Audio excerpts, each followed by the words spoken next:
Hey everyone, this is Robin from Soapery, and today we're going to be making some whipped soap. Now, if you're anything like me, you have a container of soap shreds somewhere in your studio that looks something like this. It's shreds of soap from beveling edges or planing something, and they just accumulate over time. What do you do with them? So my friend Abra over at Lustration Soaps came up with a great idea of using your soap scraps to create whipped soap. It's an awesome recipe, and I'm really pleased and happy to use it moving forward. You can also get a copy of it at her website, which I will link down in the comments below. It's a super easy procedure. First, I'm weighing out all of my ingredients. So I'm going to be taking some of my soap shreds, along with a handful of other key ingredients which you will discover when you get your recipe. The remainder of the ingredients are pretty easy to get a hold of, and you may even already have them at your disposal, so just take a look at that recipe and see if you have to do any preparation ahead of time. After weighing all of my ingredients out, I put it in a metal bowl and on a double boiler for about 10 minutes until it was this consistency.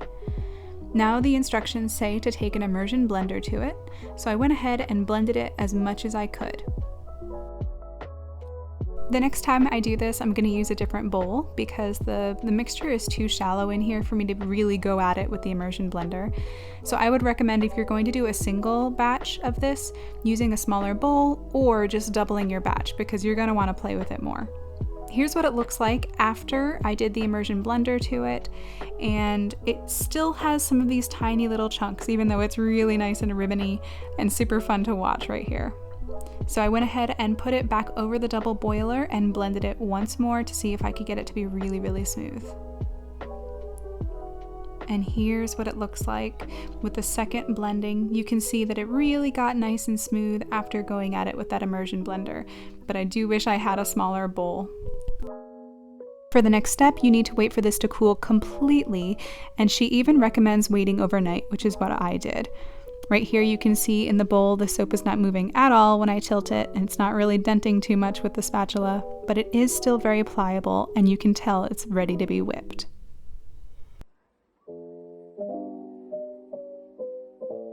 Now, if you have a KitchenAid mixer, I highly recommend using it, but I did not have a way of setting up my phone to look at the kitchen mixer as I was mixing it, so I'm using a hand mixer here.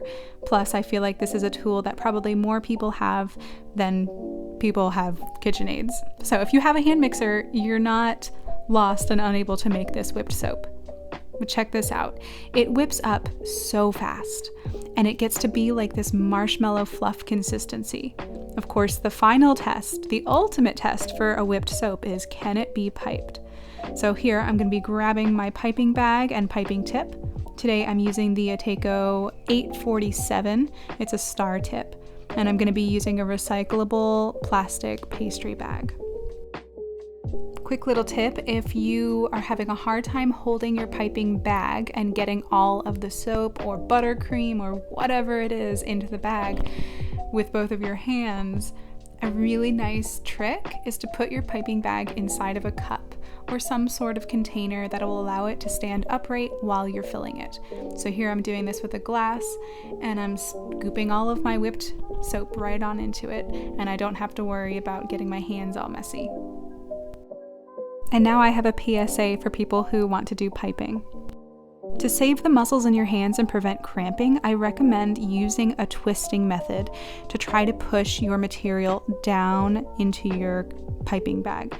So twist when you feel any bit of give, and that's going to push your piping material into the piping tip further. That will save you from having to squeeze like crazy when you're trying to get it out. Now let's see how this pipes. Ta-da! It's perfect.